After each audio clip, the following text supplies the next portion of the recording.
So if you're an early-stage founder, you've probably heard one piece of fundraising advice more than any other. But what if following that advice for too long could actually, hurt your company? Today, we're diving into when it makes sense to switch from that default fundraising tool to a more structured equity round. Right? Every founder is told this. Use a SAFE, a simple agreement for future equity. It's fast, it's easy, and it has absolutely become the standard for raising those first crucial checks. And honestly, for the very beginning, that advice is totally right.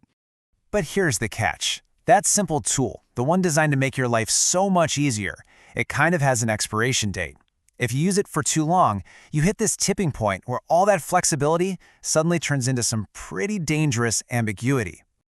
So what exactly is this trap we're talking about? Well, it's built into the very core of what makes a SAFE so great: speed. SAFEs and their cousin, convertible notes, let you raise money super quickly by intentionally putting off the hard conversation about what your company is actually worth. And that delay, that's where the danger really lies. It all starts simply enough. You raise a small amount from an angel investor with a single SAFE. It feels clean, it feels efficient, and you get right back to building. No problem here, right? Then, maybe 6 months later, you need just a little more capital to hit that next big milestone. So what do? You raise another SAFE, maybe this time with slightly different terms. It's still fast, still feels easy. And before you know it, you've stacked a few of these promises on top of each other. Now, on the surface, everything looks totally fine. But underneath, this complex web of future obligations is just quietly growing. And this is the moment the trap springs. When you finally go out to do a priced round, all those SAFEs convert into equity all at once. And because they probably have different terms, the math can just explode. You could suddenly find you own a much, much smaller piece of your company than you ever thought, a massive dilution event that can totally shock founders and, frankly, scare off new investors. So this whole stacking of promises, it isn't just some theoretical problem. No, it creates very specific, very real, and very dangerous issues for a company that's trying to grow.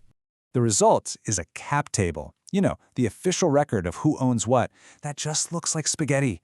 It's this tangled mess of different agreements with different terms, making it almost impossible to figure out the true dilution.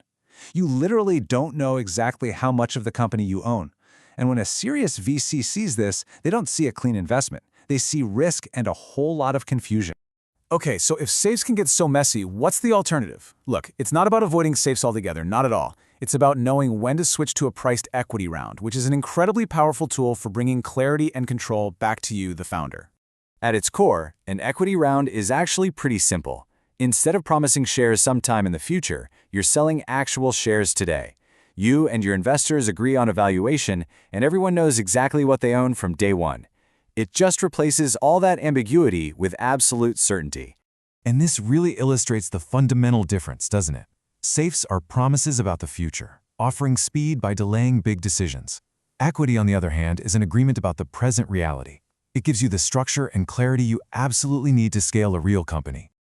Okay, so the big question is, how do you know when you've hit that turning point? How do you spot the moment to make the switch from SAFEs to equity? Well, there are 3 key signals you've got to look for. These are the 3 signs you really need to watch for. If you recognize your company in any one of these, it's a super strong signal that it's probably time to graduate from SAFEs to a priced equity round. The first sign is pretty simple. It's just the size of your fundraise. I mean, SAFEs are great for those smaller checks. But once you're raising over, say, $1.5 million, the complexity of stacking that many SAFEs just isn't worth it. And honestly, a lead investor at this stage will almost always insist on the clarity of a priced round. The second sign is that you have a real valuation story to tell.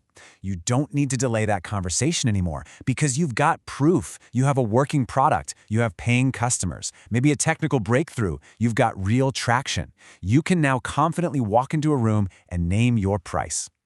And the third sign is the most straightforward one of all. You just look at your cap table and it's already a mess. A priced equity round is the perfect opportunity to hit the reset button. It forces all those old promises to convert into actual shares, creating one clean, understandable ownership structure for everyone. Of course, there's always that common objection here. Wait, doesn't an equity round mean a lot more work? Higher legal fees, more paperwork, more time with lawyers instead of building my product? And look, that's a totally valid concern. But here's the counterintuitive truth of it all. The cost of cleaning up a tangled mess of SAFEs down the line, in legal fees, in wasted time, or even in a lost lead investor, is often way, way greater than the upfront costs of just doing an equity round correctly from the start. Think of it as an investment in your company's future stability. But the payoff here is about so much more than just avoiding future problems. A priced round fundamentally changes how your company is perceived and how it actually operates. Doing a price round, it just signals maturity and discipline. It tells serious investors you are ready for the next level. It gets everyone aligned on the same terms, which builds trust, and this is so important, it makes stock options feel real and meaningful for your team, which is a massive advantage when you're trying to hire top talent. And this just perfectly illustrates the mindset shift that comes with an equity round. You're moving from this reactive, short-term fundraising to proactively building a company. It's a real transition from being just a founder to being a CEO who is strategically shaping the future of their business. So let's bring this all together, shall we? Your choice of fundraising instrument, it's not just some tactical decision. It's really a statement about what you are truly trying to build. This is why this all matters so much. The choice between a safe and equity at that critical moment isn't just a financial transaction. It's an architectural one. You are literally laying the very foundation your company will be built upon for years to come. And really, that's the question to leave with. Your fundraising strategy should reflect your ambition.